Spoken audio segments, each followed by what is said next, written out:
Hi friends.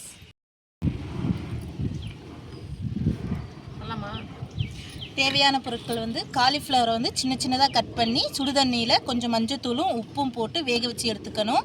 அப்புறம் 1 cup கடலை மாவு, கொஞ்சம் அரிசி மாவு, கொஞ்சம் கார்ன்ஃப்ளவர் மாவு, இஞ்சி பூண்டு paste 2 spoon, garam masala 1/2 spoon, தனி மிளகாய் தூள் 1 ஸ்பூன், தேவையான அளவு உப்பு.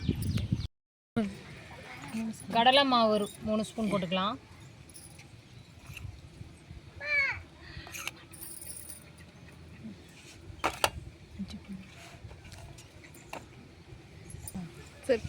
அரிசி மாவு 2 ஸ்பூன் போட்டுக்கலாம்.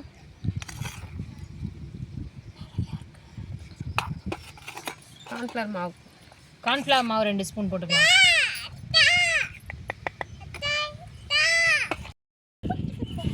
கொஞ்சம் இஞ்சி பூண்டு 2 ஸ்பூன் இஞ்சி பூண்டு பேஸ்ட் போட்டுக்கலாம். கரம் மசாலா, தனி மிளகாய் தூள் அப்படி போட்டு 1 ஸ்பூன் கரம் மசாலா, 2 ஸ்பூன் தனி மிளகாய் தூள், உப்பு போடலாம். பெரட்டி வைத்த காலிஃப்ளவரை போட்டு எண்ணெய் காஞ்சிச்சு. ஓகே போடுங்க, அதேக்கா போடுங்க. எண்ணெய் காஞ்சிருச்சு, காலிஃப்ளவர்லாம் சேர்த்துக்கலாம்.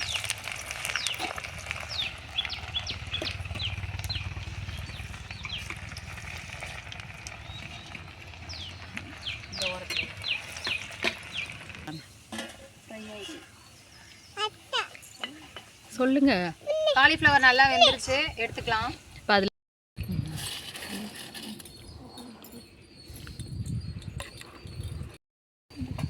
பாருங்க, காலிஃப்ளவர் நல்லா சூப்பராக ரெடி ஆகிட்டு நல்ல மொறு மொறுன்னு இருக்குது. கண்டிப்பாக நீங்களும் இதே மெத்தடில் ட்ரை பண்ணி பாருங்கள்.